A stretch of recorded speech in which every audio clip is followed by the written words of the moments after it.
Encore une fois, bienvenue au salon d'édification. Multipliez-vous, remplissez la terre. Ah, le sujet en question.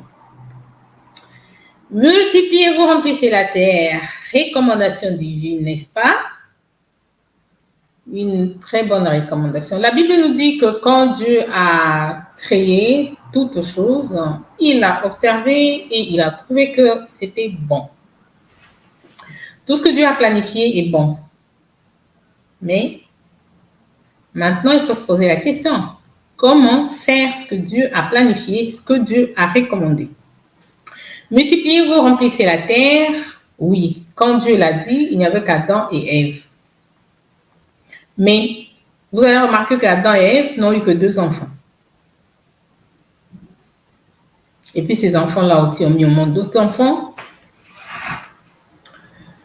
Et ces enfants ont mis au monde d'autres enfants, ils ont mis au monde d'autres enfants et le monde s'est rempli. Qu'est-ce que je veux que nous comprenions ici? Mettre au monde des enfants pour que le monde soit rempli, ce n'est pas le devoir d'une seule personne. Ce n'est pas non plus le devoir d'un seul couple. Parce que pour avoir des enfants, il faut un couple. Un homme et une femme, un homme d'une part et une femme de l'autre. Pourquoi mettez-vous au monde des enfants, beaucoup d'enfants, si vous n'avez pas les moyens de les nourrir, si vous n'avez pas où les loger? C'est un péché. Je pense que c'est un péché. C'est un bonheur que d'être parent. Être parent, ça procure de la joie. Être parent, ça vous rend personne accomplie. Mais être parent, c'est aussi et surtout une responsabilité. Quand vous mettez au monde des enfants avec l'idée que vous allez les donner en adoption, vous faites mal. Quand vous mettez au monde des enfants en comptant sur les moyens financiers de votre frère ou de votre tante, de je ne sais qui, de votre famille, vous faites mal. Quand vous mettez au monde beaucoup d'enfants alors que vous n'avez que peu de moyens pour vous en occuper, vous faites mal. Que chacun apprenne à porter ses responsabilités. J'ai dit en lingala, au boti bokola. En français, tu donnes naissance, tu mets au monde des enfants, et après, il faut porter la responsabilité de leur éducation. Il faut porter la responsabilité de leur formation pour que demain, ils deviennent des hommes, qui deviennent des personnes valables, des personnes qui fassent quelque chose de bien dans la société et qui construisent valablement le monde. Il est malheureusement à constater que ce sont plus des pauvres ou des personnes sans moyens, des personnes démunies, qui mettent au monde beaucoup d'enfants. Il faut bien faire attention avec la nuance. Je ne dis pas qu'il n'y a que eux qui mettent au monde beaucoup d'enfants. Il y a aussi des gens qui ont beaucoup de moyens qui mettent au monde beaucoup d'enfants. Là aussi, le problème se pose. Parce que pour bien éduquer les enfants, les moyens financiers ne suffisent pas. Il y a beaucoup plus. Vous devez avoir des capacités mentales, vous devez avoir un moral fort, vous devez avoir la volonté même de vous occuper de ces enfants que vous avez fait venir au monde. Mais seulement, c'est désolant de constater que la plupart du temps, les gens qui n'ont pas suffisamment de moyens, qui n'ont même pas de cadre, s'appliquent à l'exercice de mettre au monde beaucoup d'enfants. Nul ne doit se lancer à effectuer un trajet sans en avoir calculé la distance au préalable. Si vous avez une voiture et que vous vous engagez sur une route, dans un trajet, vous devez mesurer la longueur de la route auparavant. Vous devez ne fût-ce qu'avoir une idée estimée, une idée d'estimation pour pouvoir prévoir en termes de carburant, pour pouvoir prévoir en termes d'état de votre véhicule, vous devez faire attention à cela, être sûr que moi, ça va vous faire arriver. De la même manière, c'est vrai, les choses changent au fur et à mesure, c'est vrai que la vie est dynamique, c'est vrai que vous-même aussi, vous pouvez développer d'autres idées après, mais ne faites pas d'abord, ne mettez pas d'abord très rapidement au monde beaucoup d'enfants pour déranger la croissance de vos enfants aînés en les utilisant comme des partenaires dans vos partenaires dans l'éducation de vos enfants cadets, ceux qui viennent. Ça, c'est des choses auxquelles on a beaucoup assisté chez nous, en Afrique, et même ici en Europe. Ça se remarque dans certaines familles. Je me rappelle, il y a un moment, il y a eu une information qui a circulé sur Internet. Ça s'est passé dans une famille allemande ici.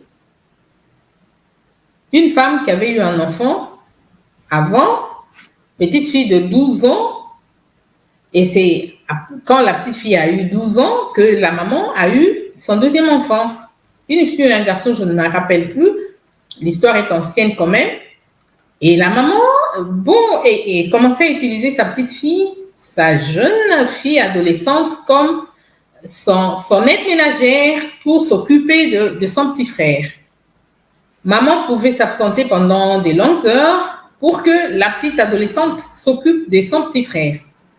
Elle a commencé à le faire pendant un temps, elle l'a fait, mais il est arrivé un moment où elle a juste craqué. Elle a trouvé que non, elle vivait une vie qui n'était pas sienne.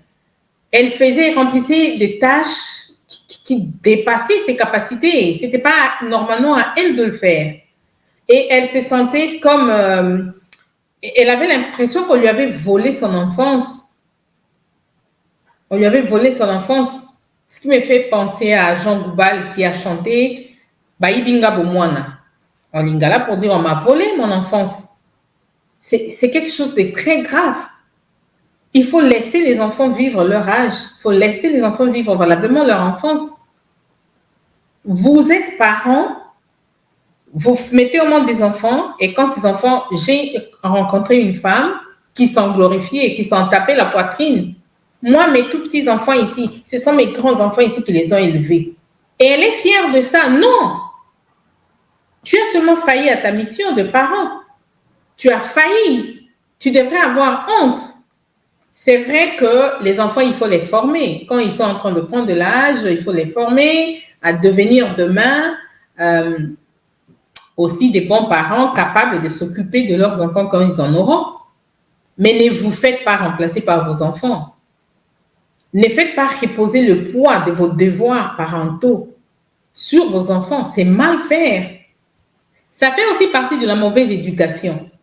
Parce que souvent, quand on parle de la mauvaise éducation, les gens pensent que la mauvaise éducation, c'est seulement le fait peut-être d'insulter ou, c'est pas moi, de parler des insanités. Non, la mauvaise éducation, c'est aussi ça, déranger une éducation de quelqu'un. Une jeune fille de 15 ans qui commence à vivre la vie, jeune fille de 15 ans dans la maison de ses parents, mais elle vit la vie, elle porte le fardeau, normalement, qui est celui reconnu, qui est censé être celui d'une femme de 30 ans, mariée, mère d'enfants. Donc, elle est déjà fatiguée, comme ça, dans sa tête, dans son moral. Qu'est-ce que vous voulez qu'elle aille produire de bon là où elle va ou quand elle voudra organiser sa propre vie ou fonder sa propre famille? Être parent, c'est des responsabilités. Être parent, c'est une lourde responsabilité. Il faut toujours bien se former, il faut toujours bien se renseigner, il faut bien se connaître avant de se lancer dans l'aventure parentale. J'ai eu le malheur d'avoir bénéficié d'une adoption abusive. Mon père nous a eu, nos parents nous ont eu nombreux, mais sans moyens suffisants de bien s'occuper de nous. Et mon père a trouvé normal de solliciter son frère aîné pour l'épauler dans la tâche d'élever les enfants. Je ferme la parenthèse.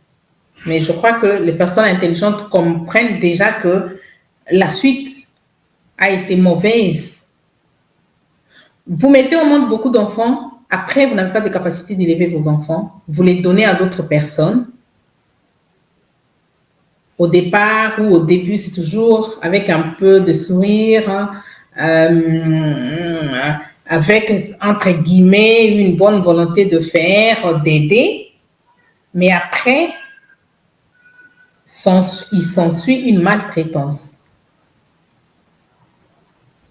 Tout ça, ce sont des choses qui m'ont formé, qui m'ont forgé et me poussent aujourd'hui à venir interpeller les parents. Si vous voulez être parent, choisissez d'être un bon parent. Si vous voulez être parent, réfléchissez, préparez-vous à être un bon parent qui ne lâche pas prise, qui ne se fatigue pas de porter son fardeau, qui ne se tranquillise pas tant que ses enfants n'ont pas tout ce qu'il leur faut.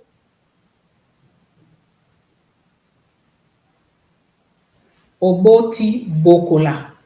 Olingi kobota milengela. Tu mets au monde des enfants, maintenant, il faut les élever, il faut les éduquer. Tu éprouves le désir de mettre au monde des enfants, prépare-toi à porter la responsabilité.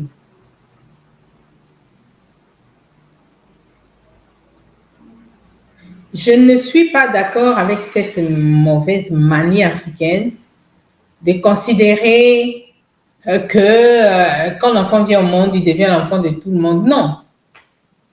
Ce n'est pas l'enfant de tout le monde, c'est votre enfant. C'est vous qui l'avez mis au monde. Ce n'est pas votre frère, ce n'est pas votre soeur, c'est votre enfant.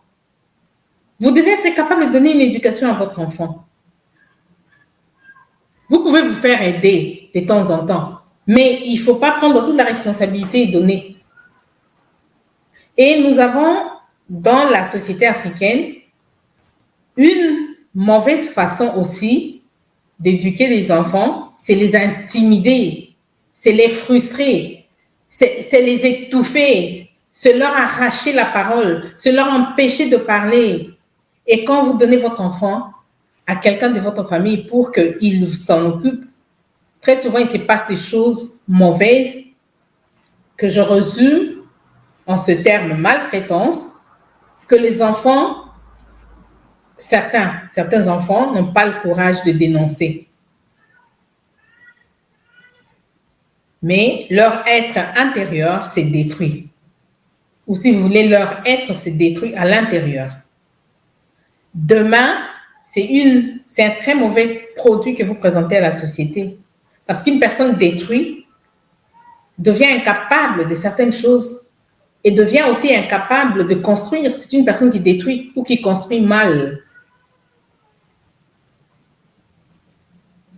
Parents, soyez responsables. Parents, assumez. Parents, portez votre fardeau. Parents, accompagnez vos enfants jusqu'à ce qu'ils deviennent capables de se prendre en charge. Il y a la notion de majorité que j'essaie d'évoquer ici. On dit qu'un enfant à 18 ans, c'est comme ça dans plusieurs sociétés, dans plusieurs pays, il devient majeur, il peut se prendre en charge. Mais ce n'est pas toujours évident. Certes, il y a des enfants d'ailleurs qui précocement deviennent matures, qui peuvent se prendre en charge, même à partir de 16 ans. Il y a des circonstances de la vie aussi qui obligent certains enfants à devenir plus rapidement responsables, qui les précipitent à la maturation. La mort, par exemple, de leurs parents ou d'un de leurs parents, des maladies graves, incurables, dont sont parfois atteints les parents. Mais il y a aussi des enfants qui deviennent matures que tard, beaucoup plus tard qu'à 18 ans. Continuez, accompagnez vos enfants, ne lâchez pas. Tant que votre enfant n'est pas capable, non, vous ne lâchez pas. Vous devez accompagner. Vous devez toujours être à côté pour conseiller. Vous devez toujours donner des idées, vous devez toujours épauler. Et même quand vous laissez votre enfant quitter votre domicile et qu'il va aller habiter ailleurs, seul ou sur une cité universitaire, eh bien, l'enfant a toujours besoin de vous, de temps en temps, pour des conseils, pour des soutiens moraux, financiers. Votre présence physique, de temps en temps, par des visites, d'un côté comme de l'autre, ça joue un grand rôle dans la stabilité morale de votre enfant. Alors, est-ce que j'ai eu raison de vous parler comme ceci? Est-ce que ceci vous a aidé?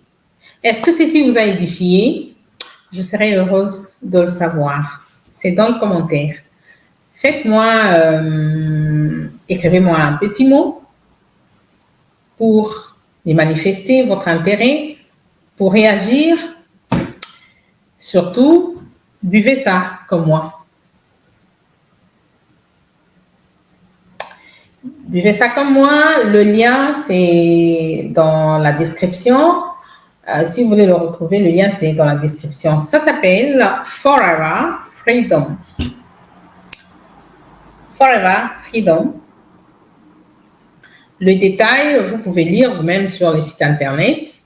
N'oubliez pas, pour acheter, vous utilisez mon nom comme référence et je vais être votre sponsor pour vous accompagner dans votre familiarité en fait avec le produit. Il s'agit là d'un jus très riche qui va vous faire beaucoup de bien dans votre corps. Alors, je vous le recommande. On se quitte ici. À la fois prochaine. Merci et au revoir. Paix du Christ chez vous.